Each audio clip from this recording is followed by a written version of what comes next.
नमः शिवाय। श्रावण मास महात्म्य 21वां अध्याय। श्रावण पूर्णिमा पर किए जाने वाले कृत्यों का संक्षिप्त वर्णन तथा रक्षाबंधन की कथा। सनत कुमार बोले, हे दयानिधि, कृपया करके अब आप पौर्णमासी व्रत की विधि कहिए, क्योंकि हे स्वामिन, इसका महात्म्य सुनने वालों की श्रवण इच्छा बढ़ती है। ईश्वर बोले, हे सनत कुमार, इस श्रावण मास में पूर्णिमा तिथि को उत्सर्जन तथा उपकर्म संपन्न होते हैं। पौष की पूर्णिमा तथा माघ की पूर्णिमा तिथि उत्सर्जन कृत्य के लिए होती है, अथवा उत्सर्जन कृत्य हेतु पौष की प्रतिपदा अथवा माघ की प्रतिपदा तिथि विहित है, अथवा रोहिणी नामक नक्षत्र उत्सर्जन कृत्य के लिए प्रशस्त होता है, अथवा अन्य कालों में भी अपनी अपनी शाखा के अनुसार उत्सर्जन तथा उपकर्म दोनों का साथ साथ करना उचित माना गया है। अतः श्रावण मास की पूर्णिमा को उत्सर्जन कृत्य प्रशस्त होता है। साथ ही ऋग्वेदियों के लिए उपकर्म हेतु श्रवण नक्षत्र होना चाहिए। चतुर्दशी, पूर्णिमा अथवा प्रतिपदा तिथियों में जिस दिन श्रवण नक्षत्र हो, उसी दिन ऋग्वेदियों को उपकर्म करना चाहिए। यजुर्वेदियों का उपकर्म पूर्णिमा में और सामवेदियों का उपकर्म हस्तन नक्षत्र में होना चाहिए। शुक्र तथा गुरु के अस्तकाल में भी सुखपूर्वक उपकर्म करना चाहिए, किंतु इस काल में इसका प्रारंभ पहले नहीं होना चाहिए, ऐसा शस्त्रविदों का मत है। ग्रहण तथा संक्रांति से दूषित काल के अनंतर ही इसे करना चाहिए। हस्तन नक्षत्र युक्त पंचमी तिथि में अथवा भाद्रपद पूर्णिमा तिथि में उपकर्म करें। अपने अपने ग्रह सूत्र के अनुसार उत्सर्जन तथा उपकर्म करें। अधिक मास आने पर इसे शुद्ध मास में करना चाहिए। ये दोनों कर्म आवश्यक हैं, अतः प्रत्येक वर्ष इन्हें नियम पूर्वक करना चाहिए। उपकर्म की समाप्ति पर द्विजातियों के विद्यमान रहने पर स्त्रियों को सभा में सभा दीप निवेदन करना चाहिए। उस दीपक को आचार्य ग्रहण करें या किसी अन्य ब्राह्मण को प्रदान कर दें। दीप की विधि बताई जाती है। स्वर्ण, चांदी अथवा तांबे के पात्र में सेर भर गेहूं भरकर गेहूं के आटे का दीपक बनाकर उसमें इस दीपक को जलाएं। वह दीपक घी से अथवा तेल से भरा हो और 3 बत्तियों से युक्त हो। दक्षिणा तथा तांबुल सहित उस दीपक को ब्राह्मण को अर्पण कर दें। दीपक की तथा विप्र की विधिवत पूजा करके ये मंत्र बोले, स दक्षिणा स तांबुलै सबा दीपो अयमुतम अर्पितो देवदेवस्य मम संतु मनोरथा।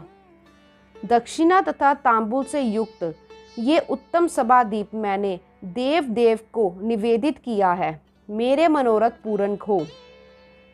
सभा दीप प्रदान करने से पुत्र पौत्र आदि से युक्त कुल उज्ज्वलता को प्राप्त होता है और यश के साथ निरंतर बढ़ता है। इसे करने वाली स्त्री दूसरे जन्म में देवांगनाओं के समान रूप प्राप्त करती है। वह स्त्री सौभाग्यवती हो जाती है और अपने पति की अत्यधिक प्रिय पात्र होती है। इस प्रकार 5 वर्ष तक इसे करने के पश्चात उद्यापन करना चाहिए और अपने सामर्थ्य के अनुसार भक्ति पूर्वक ब्राह्मण को दक्षिणा देनी चाहिए।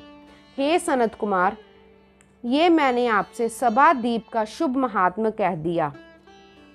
उसी रात्रि में श्रवणा कर्म का करना बताया गया है। तत्पश्चात वहीं पर सर्प बलि की जाती है। अपना अपना ग्रह सूत्र देखकर ये दोनों ही कृत्य करने चाहिए। हयग्रीव का अवतार उसी तिथि में कहा गया है, अतः इस तिथि पर हयग्रीव जयंती का महोत्सव मनाना चाहिए। उनकी उपासना करने वालों के लिए ये उत्सव नित्य करना बताया गया है।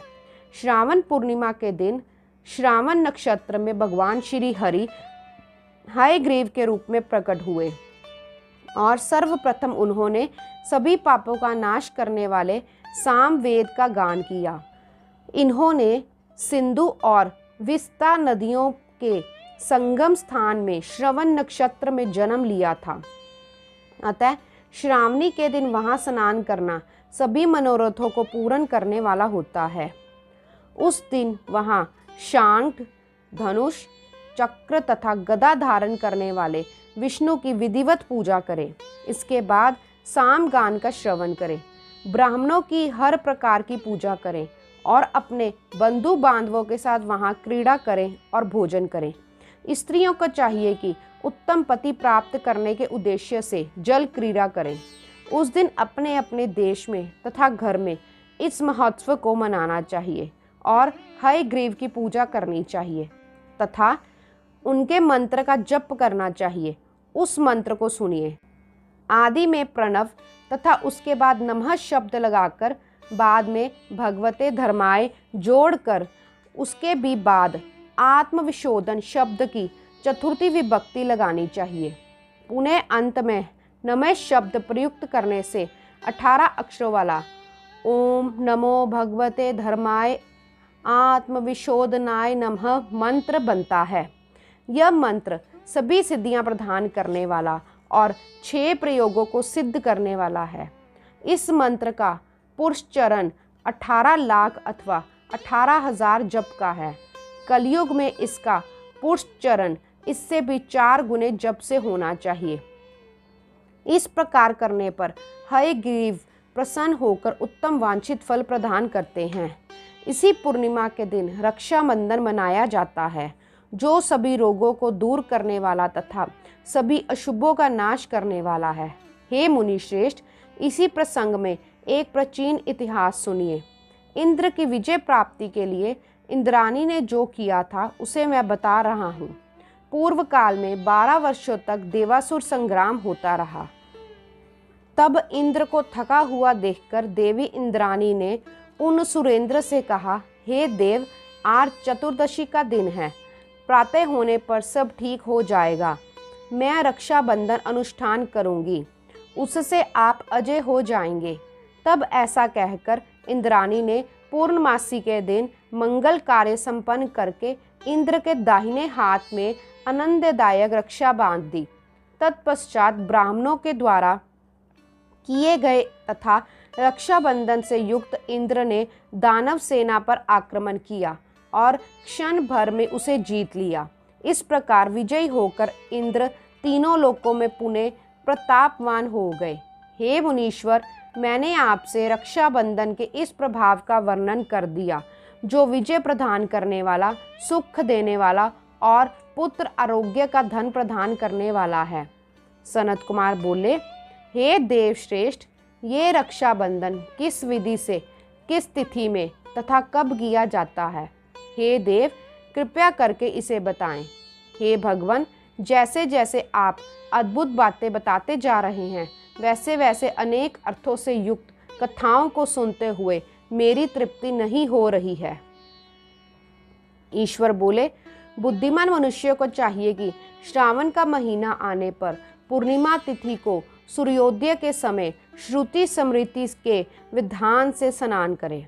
इसके बाद संध्या जप आदि करके देवताओं, ऋषियों तथा पितरों को तर्पण करने के अनंतर स्वर्णमय पात्र में बनाई गई, स्वर्ण सूत्रों से बंधी हुई, मुक्ता आदि से विभूषित, विचित्र तथा स्वच्छ रेशमी तंतुओं से निर्मित, विचित्र ग्रंथियों से सुशोभित, पद्म गुच्छों से अलंकृत और सर्षप तथा अक्षतों से गर्भित एक अत्यंत मनोहर रक्षा बनाए। तदंतर कलश स्थापन करके उसके ऊपर पूर्ण पात्र रखें और पुनः उस पर रक्षा को स्थापित कर दे।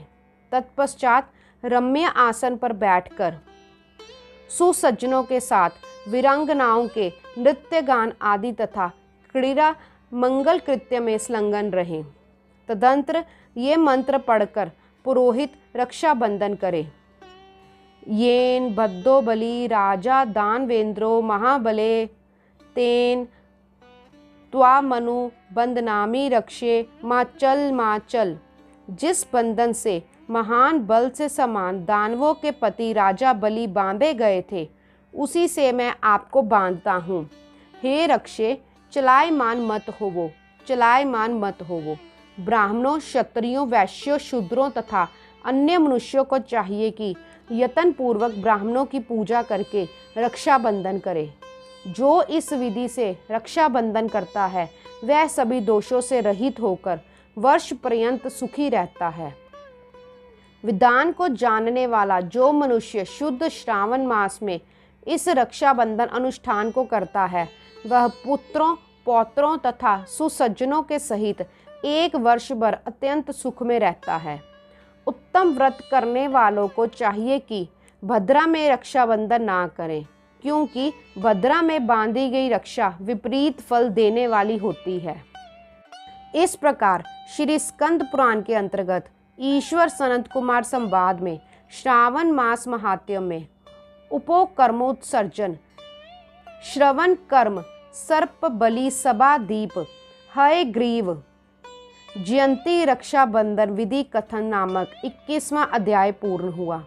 ओम नमः शिवाय।